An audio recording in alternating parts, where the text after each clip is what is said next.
ریاضی میں کمزور ایک نوجوان پولیس کی نوکری کے لیے انٹرویو دینے گیا۔ پولیس آفیسر نے پوچھا، اگر سیب 170 روپے کلو ہوں تو 100 گرام کی قیمت کیا ہوگی؟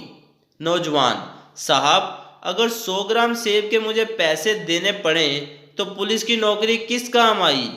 آفیسر: چلو مان لیا تمہاری بیوی بازار گئی اور اسے سیب لینے ہوں تو 170 روپے کلو کے حساب سے 100 گرام کتنے کا ہوگا؟ نوجوان: صاحب، آپ اسے نہیں جانتے، اگر اس کو 100 گرام سیب لینا ہوگا تو وہ 100 گرام کا ریٹ ہی پوچھے گی، یہ مجھے پکا پتہ ہے۔ آفیسر: چلو مان لیا تمہارا بھائی بازار گیا سیب لینے تو۔ نوجوان: اس کی بات ہی مت کرو صاحب، وہ ایک نمبر کا کام چور ہے، سارا دن بس کھا کر پڑا رہتا ہے، وہ جائے گا ہی نہیں۔ آفیسر نے ہار نہیں مانی اور پوچھا، اگر تمہارے والد صاحب جائیں تو 100 گرام کتنے کا پڑے گا؟ 170 روپے کلو کے حساب سے۔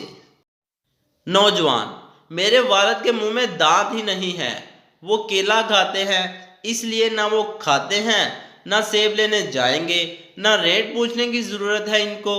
آفیسر بھی ڈھیٹ تھا، اس نے کہا، چلو مجبوری میں تمہاری بہن کو جانا پڑا سیب لینے، تو اس سے ریٹ میں 100 گرام کے کتنے پیسے ہوں گے؟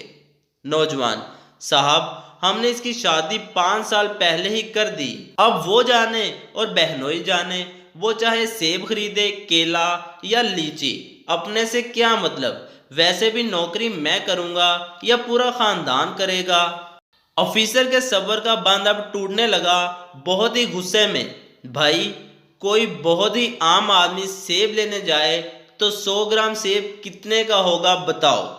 نوجوان: صاحب، عام آدمی کو سرکار اور ہمارے سسٹم نے سیب کھانے لائق چھوڑا ہی کہاں ہے، وہ بیچارہ تو دال روٹی میں ہی پریشان ہے۔ عام آدمی تو سیب کی ریڑھی لگاتا ہے اور خاص آدمی ہی سیب خرید کر کھاتا ہے، اس لیے عام آدمی کو سیب کے ریٹ سے کیا مطلب؟ آفیسر: جا پائی، معاف کر، کل نوکری تے آ جائیں۔